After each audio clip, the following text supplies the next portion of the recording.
Hello, I'm Joanna Sheers, a curatorial assistant at the Frick Collection.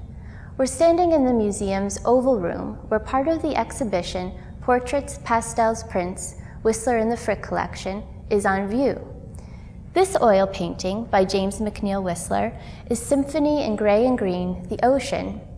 It presents a view of the Pacific from the port of Valparaiso, Chile. Whistler painted it in 1866 when he traveled to Valparaiso, possibly on a gun-running mission. At the time, Chile, along with Peru, was engaged in a military conflict against Spain, who was keen to get control of the Chincha Islands off of Peru's coast. Although Whistler failed out of West Point as a young man, before going to Europe to pursue a career as an artist, he would later proudly recall employing his military training to aid the Chileans in their fight. Whatever his actual involvement, he would spend part of his 6 months there painting seascapes like this one and his first night scenes, which he would later call nocturnes. The ships it left may allude to Spain's naval attack, but otherwise there are no signs of the contemporary events. Instead, Whistler presents a rather serene image, using a minimalist composition and a delicate palette of muted tones.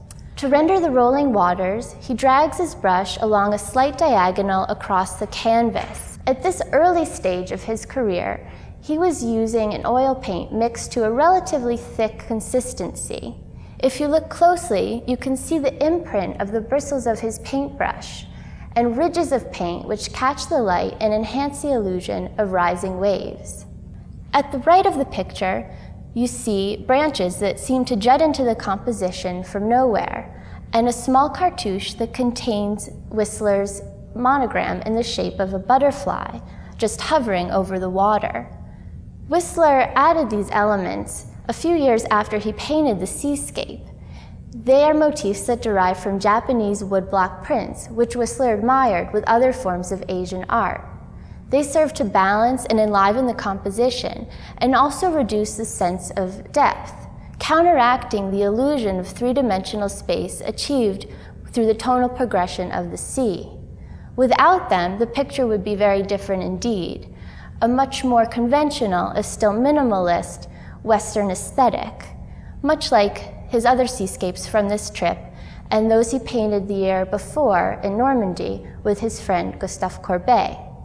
Although Whistler would take his art in different directions, landscape and seascape painting remained one of his chief genres throughout his life.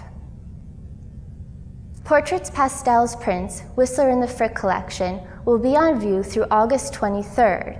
For more information about the show and the other works of art featured in it, please see our website at frick.org.